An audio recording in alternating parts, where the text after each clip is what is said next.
Hey there, welcome to Unit 1, Lesson 9. We've got today's lesson and tomorrow's lesson, and then we will be wrapping up Unit 1 and getting ready for that first test in class. Today, what we're going to do is a little bit of review of what we've been talking about with imperialism earlier this week. And then we will talk about how some other places were affected as a result of our imperialist practices. And then you'll do an assignment where you're going to look at why some people were really against the idea of the United States practicing imperialism. So let's go ahead and hop into these notes today. So we're calling this a new chapter. So the United States now out in the world, on that world stage as a global force to be reckoned with. So the first thing I want to do is go through and just quickly review those reasons, those 6 reasons that we practiced imperialism. So we talked about this a couple days ago. If you were in class, then I had everybody kind of like share these answers. But if you're watching this video, because of the fact that you were, excuse me, absent, then we're just going to go through this information in a different way than we would have in class. So these are the reasons why we practice imperialism, just to review. Number one, Europeans were doing it. If they were going to be doing it, we needed to do it too, so that we could be competitive on that world stage. Number two, manifest destiny. We had reached the end of the West Coast, but we thought, you know what? God could still want us to go out and further spread our influence to other areas around the world. Number three, we wanted to build up a large military presence and strength. Think of that like big stick diplomacy with Teddy Roosevelt that we talked about. We specifically focused on building up the Navy to show how powerful we were. Number four, we wanted new markets. We needed new places to sell our goods that we were producing in factories, and we needed more natural resources from other areas. So imperialism would set up more of that trade. Number five, cultural superiority, probably the worst out of all of these. The idea that Americans at this time felt that they were just naturally better than other people, and they had this responsibility to go out and educate other people how to live like normal, quote unquote, like white Americans, right? So they had this responsibility to educate and bring Christianity and civilization to other groups around the world. And then the last reason was jingoism. And jingoism was that really aggressive nationalism that was starting at this time. And it was happening with countries all over the world. And everybody was like, my country's the best. My country's the best. And so America got right in that. And we're like, no, we're America. We're the best. And so we wanted to show that. So these are those 6 reasons, your 6 main causes for why we actually practice imperialism and going out beyond our borders and trying to influence in other areas around the world. So let's take a second and talk a little bit more about that idea of cultural superiority. There was a poem that was written by a man named Rudyard Kipling. I'm going to move myself out of the way here. And Kipling wrote this poem called White Man's Burden. Now, I don't think you've probably ever heard of Rudyard Kipling before, but he's also famous for writing a story known as the Jungle Book, which I'm sure you've heard of before. So this is just an excerpt from what he has to say. He says in this poem, "Take up the white man's burden, send forth the best ye breed." So he's saying, like, we've got this burden, we Americans, we white men have this burden to send the best men that we have out into the world. So it says, go bind your sons to exile. So you're sending them out into the world to serve your captives' needs. So to go out and serve the needs of those uncivilized, savage people that we had been coming in contact with as we were practicing imperialism. To wait in heavy harness on fluttered folk and fold and wild, your new caught sullen peoples, half devil, half child. So the idea here being that these savage people, they couldn't be blamed for not knowing how to live because they haven't been educated and they haven't found God. So it was our responsibility. It was the white man's responsibility to go out and bring this civilization to them. So that goes back to that idea of the cultural superiority. So you can see my Bitmoji here. It's like just a little bit of an eye roll. Like, I'm sure these people were perfectly happy, like living the way that they wanted, but Americans and Europeans alike, which you can see here, this is going to be representing the UK. This is obviously Uncle Sam representing the US. And they've got this burden of carrying these uncivilized, savage people that are drawn in very racist ways in this picture, carrying them up this steep hill to civilization so that they can learn how to live correctly. So this was just kind of the mindset of what was happening. So another quick review that I want to go over with you is what happened in the Spanish-American War. So yesterday you had to complete an ed puzzle, and the ed puzzle talked you through, showed you a little cartoon about like what happened with this splendid little war. So I just want to review very quickly what some of the results from the Spanish-American War were, and then we're going to talk about our influence in these areas a little bit more specifically. So when it comes to Cuba, we gained a permanent military base in Cuba. We did not take control of Cuba. They did gain their independence, but we had it written down, and I'll talk about this in a minute, that we were still going to be allowed to be heavily involved in their affairs. But technically speaking, they got their independence and they were not under American rule.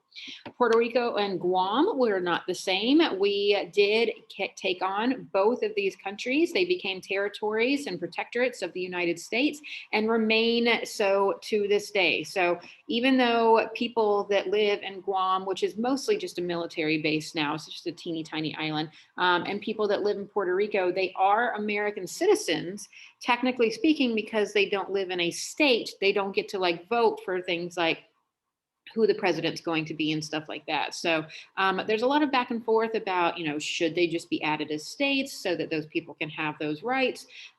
Sometimes people want it, sometimes they don't. It's really just a topic that gets discussed and thrown around every now and then. For the Philippines, though, we didn't just inherit and begin to quote unquote own the country of the Philippines. We technically purchased it. So we paid $20 million to Spain so that we would take control of the Philippines, and we would continue to be a protectorate of the Philippines until the 1940s. In the 1940s, they're going to receive their independence, which we're going to talk about more in just a second. So the other thing I want to talk about before we talk and discuss about how people were affected in those countries that we just talked about when reviewing what happened at the end of the Spanish-American War, I want to make sure that we are aware that not everybody was supportive of these imperialist practices. Not surprisingly, I mean, the United States has always been a very divided country. You've got people who want to do things and people who don't want to do things. And so imperialism was not something that was always supportive. A lot of people felt that we shouldn't be doing it. It's not our place to meddle our noses in other people's business and to tell them how to live their lives. So as a result of this, we see the birth of the American Anti-Imperialist League. And you are actually going to be reading a piece of their beliefs today for your assignment, talking about why they did not support the practice of imperialism. So they really, really opposed the involvement of the United States with the Filipino people. They really thought that us purchasing it for $20 million was ridiculous and not something that we should have done. They believe that it goes against the core principles of the United States, like that the people should have power to make their own decisions, and that going and purchasing another country and forcing them to be under U.S. rule basically goes against what our Constitution and Declaration of Independence states for our country. With that said, there's some very prominent members of this anti-imperialist league. I told you earlier this week that Grover Cleveland, former president, was going to be one of those members. Mark Twain, famous author, was a part of the anti-imperialist league. Andrew Carnegie, the leader of the steel industry. Jane Addams, the woman who I told you before built that whole house, the settlement houses, to help out immigrants in Chicago. She was also a member of the Anti-Imperialist League. Obviously, there was more than just these four people, but these are some of the notable, famous people that were a part of this league. Eventually, by about the time we get to 1920, the league kind of dies out. And that's because World War I kind of brings a bit of an end to the practice of imperialism, which we also talked about when we were discussing Woodrow Wilson yesterday. So let's take a minute and just go through and talk about each of these different countries that were affected by American imperialism and how they were affected. So we're going to start off with Cuba. So here's Florida right here on the map. Here's Cuba. It's about 70 miles off the coast of Florida. Again, they did not gain, or we did not gain control over them, but we did want to make sure that we were still going to have influence. So in their constitution, there was something written known as the Teller Amendment, which stated that the United States would have no I'm sorry, it wasn't in the Constitution. It was just written in the agreement, but stated that the United States had no intention of taking Cuba over, that Cuba was going to be allowed to be an independent nation. That would be further guaranteed by the writing of the Treaty of Paris. With that being said, we did continue to hold a lot of influence. So US troops continued to stay in Cuba and were occupied in the area, or occupied the area after the war, and actually stayed there and helped to improve Cuba at this point. They had been under a lot of really, really bad things that happened when they were under Spanish rule. So the United States wanted to kind of help them get on their feet and obviously continue to exert that influence. So they helped them improve schools, showed new farming techniques, helped them improve their health system, and that way people weren't dying of disease and stuff, and helping people that were poor. We also saw, this is the one where I misspoke earlier, an amendment that was added to the Cuban Constitution that stated that the United States could remain involved in Cuban affairs. So it was specifically stated within their Constitution that the US had the right to continue to kind of meddle in their affairs, if you will. So let's go to the next country. Next country we want to talk about is Puerto Rico. So here's the United States here. Here's Florida again. Here's Cuba, and then Puerto Rico is right down here over to the side, to the right of the Dominican Republic and Haiti. There's been a lot of back and forth. Remember that even today, the United States still technically, quote unquote, owns the territory of Puerto Rico. So even today, people argue back and forth, like, should it become a state? Should it not become a state? The reason that we wanted Puerto Rico was very strategically important. So if you look here, there's almost like this natural like island barrier. So if a ship was coming from North Carolina, for example, and wanted to come through the Caribbean Sea and the Gulf of Mexico and go over to that new Panama Canal that we discussed being built, we needed to make sure we could always make it. And if other countries wanted to stop us, they could possibly have the power to do that. But if we have control of an area, then we know we'll always be able to have that access to get through into the Caribbean Sea and then over to the Gulf of Mexico. So it's very strategically important. My phone is ringing right now. I'm not going to stop this video, so we're going to let the phone ring. Just don't worry about it. I'll go call that person back in just a minute. So as I said, it's going to give us that presence in the Caribbean. It's going to help us in the future when that Panama Canal is completed. And then the 4-Acre Act is going to be part of the decision that was made after the war, a law that was created that ended US military rule and set up their own government for Puerto Rico. So even though we own it, the United States has it as a territory, it is not completely part of the US government. They do have their own government structure set up in Puerto Rico. The next group that we want to talk about are the Philippines. So if we look at the map here, we can see China, Vietnam, and then the Philippines, that being that cluster of islands to the right of China and Vietnam. Over in Asia. So as we said, we see the purchase of the Philippines by the United States for $20 million. They did not like this. They were not happy about this. They didn't want to just switch from the Spanish controlling them to the United States controlling them. So as a result, they decided to take up arms and they rebelled against US involvement for 3 years before that rebellion was put down. Now, obviously, they did not win that rebellion because the United States would continue to have influence and own the Philippines until the 1940s, but this rebellion ended up costing the United States another $400 million. So that is 20 times what we actually paid to actually purchase the Philippines in the first place. The Philippines would eventually become an independent nation on July 4th, same Independence Day that we have now, of 1946. So after World War II was over.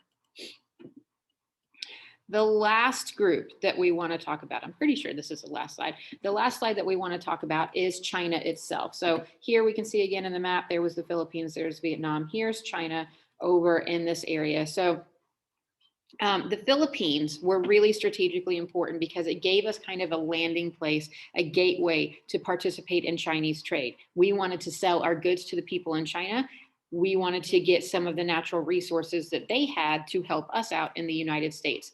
However, the Europeans had already had a lot of influence in that area, and we wanted to make sure that we weren't going to be stepping on toes or causing wars or anything like that by interacting with the Chinese. So we created a policy with these European countries called the open door policy, which meant that the European nations and the United States would both agree not to get in each other's way. Everybody was going to be allowed to trade. There wasn't going to be any problems that was there. I mean, China is a massive, huge country. So everybody could kind of have their own slice of the pie of China, if you will. And I'll show you an example of that in a second.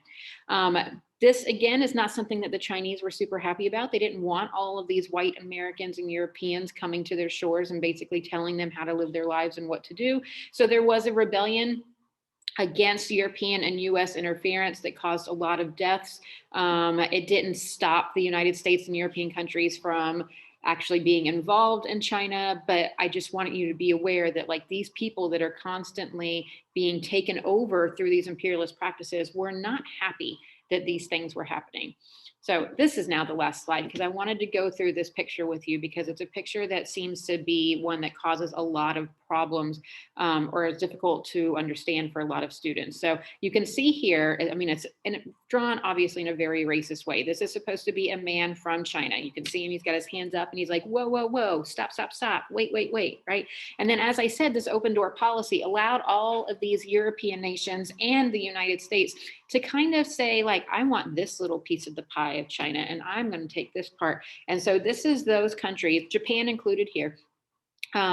These are those countries, some European countries. This is the United States. This is Japan. Everybody kind of saying like, this is China. Let's divide it up and each take our own little area. And the Chinese are clearly not happy about that. So it's a political cartoon that is kind of criticizing the practices of these imperialist nations and what they are doing. So that brings us to the end of the notes. Let me pop back out here and tell you what you're going to be doing for your assignment today. So task number 1 that is listed right here is your Anti-Imperialist League assignment. So you're going to click on that assignment for Unit 1, Lesson 9. You've got just a political cartoon here. You can see Uncle Sam. He's looking at like a menu of like, what are these different places that I want to have and take on during this time. So it's just a political cartoon that's showing the United States' desire to practice imperialism. So what you're going to do for this assignment here is click on this worksheet, open it up. It's going to force a copy of it. Now I've done some work to make this assignment a little bit easier for you by highlighting some passages. So basically you're going to be reading the platform of the American Anti-Imperialist League. And the platform is just their list of beliefs and why they believe the way that they do. So this is a pure primary resource. What you're going to do is read a section, answer the question that goes along with it. I have gone through and highlighted in each of them some of the things that are the most important aspects. It's not necessarily going to give you the answers, but it's going to help guide you towards the answers. So use that stuff that's highlighted to kind of help you figure out what the answer is. So read it, answer the question, read it, answer the question. As always, I would really prefer that you answer in a different color because it makes grading it so much easier for me. I will go down, you will see there are only 10 questions for you to answer. If you are a native Spanish speaker, then I have also included a Spanish version of this, but I still want you to answer in English above, but I figured this would help you to be able to see exactly what it is that they are saying. So that is it. When you're done with that, let me know if you have any questions or you need anything. You know how to get in touch with me. We will do tomorrow's lesson, which will be pretty quick. And then I will see y'all then. Bye, y'all.